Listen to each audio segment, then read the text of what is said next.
Hi, my name is Edward Bell. Before my life with Christ, I had an emptiness inside me. Hi, my name is Jonathan Fitzgerald, but most of you know me as Jono. I grew up in a home where no one went to church except for maybe Christmas or Easter. Hi, my name's Alice Black, and I'm the girl that Googled God.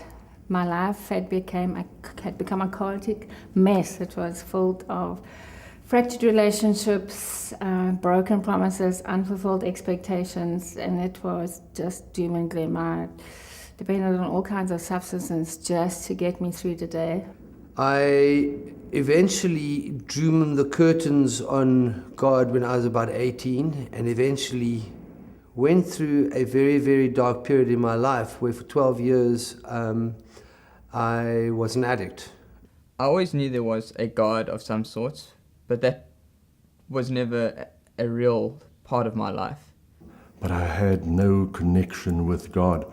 I thought that if I do my hour per week, that I'd done God the service that was required. I come from a very dysfunctional family. My father used to be an alcoholic, and I didn't know what normality in family life was. My dad drank most weekends, from Friday to Sunday, and unfortunately could only express his love and authority by becoming physically abusive.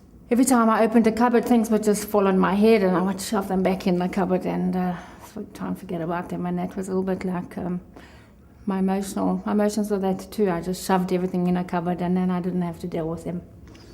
At that stage, I got invited to South Point Church. The first series I went to was the Staying in Love series, which was very relevant to me at that time of my life as I just met my now wife. Through providential relationships, very good friends of ours, Chris and Michelle, had invited us to South Point Church.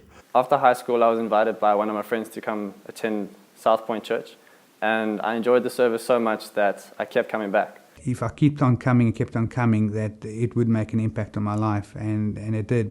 It really amazed me to see how many people were united over one idea, and they're just moving towards a common goal. My life now is more fulfilled and complete. I became more sociable and outgoing. I tried new things, and I've met so many new people which have added so much to my life. It felt like a weight had been lifted off my shoulders because all my life I've been living with the guilt. I forgave my father for the way that he treated me and for how he made me feel that I was not good enough. A special thank you to Simon for being brave enough to invite me to South Point all those years ago. I'd like to thank my parents, Mike and Jenny Smart, for their guidance and support, and my brother Dale for being such a great example to me of how to put others first.